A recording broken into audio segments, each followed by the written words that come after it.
everyone, I'm Jamie, and today I want to talk to you about the basics of turkey calling. So within your turkey hunting setup, you're going to have decoys, and you're going to be concealed either behind a blind or within camouflage.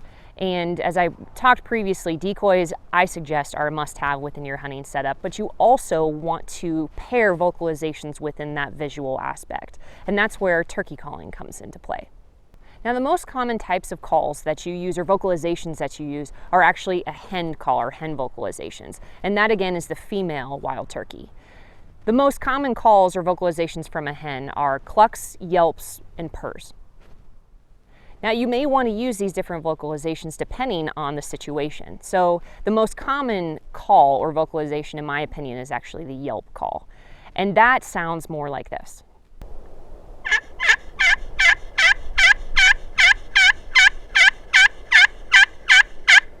A yelp vocalization is probably the most common hen vocalizations out there, and that's a very universal type call. It really just lets other turkeys know that you're in the area, and it's a very calming and welcoming sound.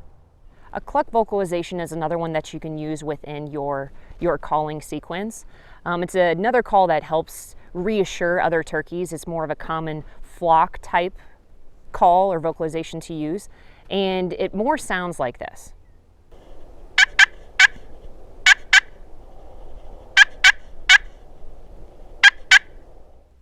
One of the last or most common vocalizations that I want to talk about within a hen wild turkey is a purring sound.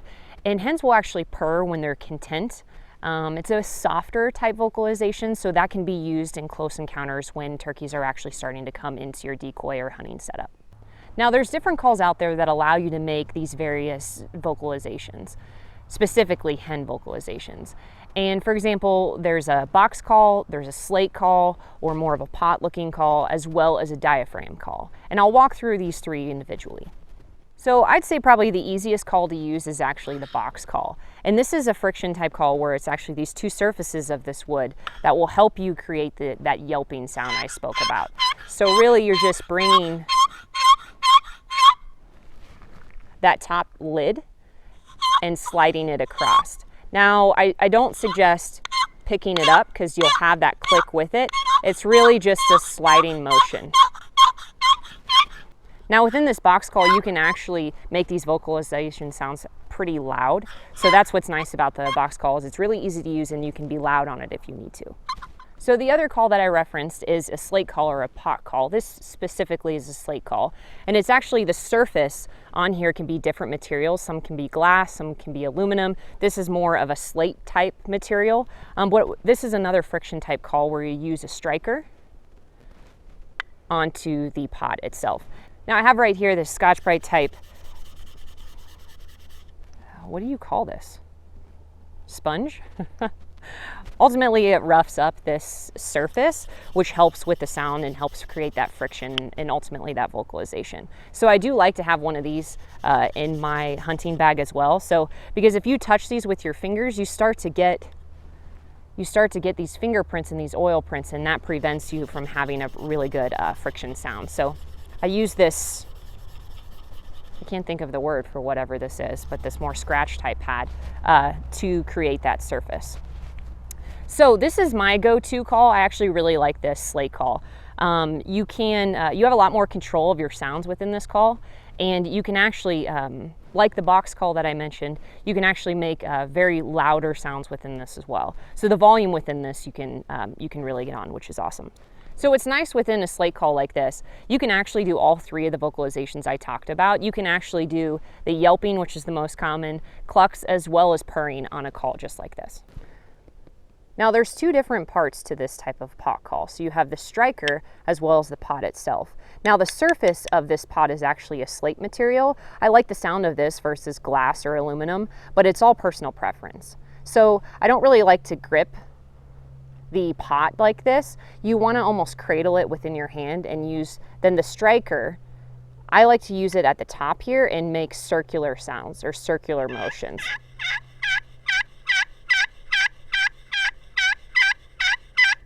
So that's a common yelp. The clucks that I talked about with that staccato sound.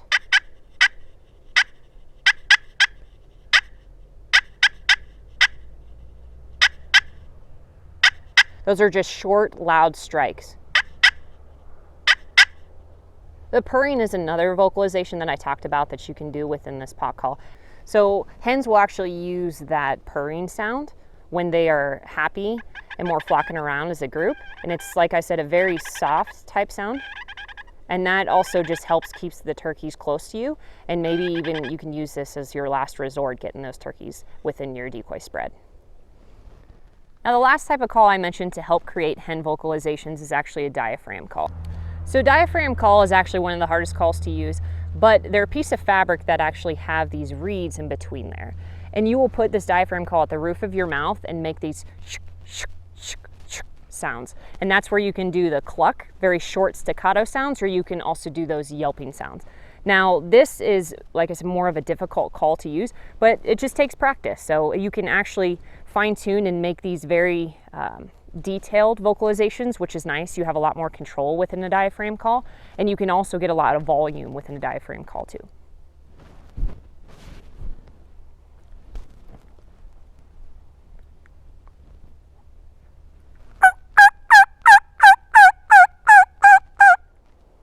Now that sums up the hen vocalizations that you can do within a diaphragm call, a pot call, or even a box call. Now you can also make vocalizations that are the male turkey or the tom or the jake. And the most common vocalization from a male turkey is actually a gobble. Now male turkeys gobble when they're actually wanting to attract hens, and that vocalization lets them know that they are within the area. So you use a gobble vocalization within your calling sequence to actually locate where turkeys are at. So this is the gobble call. One hand, in my opinion, is more efficient. You will want to use this though when you're wanting to locate turkeys around your area. It also lets other turkeys know that there is a tom or a jake near you. That then will bring that challenge and actually bring turkeys close within your setup as well. Now I suggest though, when using a gobble call, just be very smart with this, because if you are in public ground, there are other hunters or maybe other hunters out there. So when you are making a gobble, other hunters can be like, oh, there's a tom or a jake over there. So just be cognizant of when using a gobble call, especially within public ground. So those are the basics of turkey calling. And like I suggest, you're gonna wanna pair these vocalizations with something visual, and that's where your decoy setup comes into play too. The three main things to help you be successful, in my opinion, while turkey hunting is having good concealment, having a good decoy setup, and then also using those vocalizations to bring turkeys close. For more educational content, subscribe to my YouTube channel and follow me on Facebook and Instagram. Check out more information, including blog posts and product recommendations, at solitudeboulevard.com.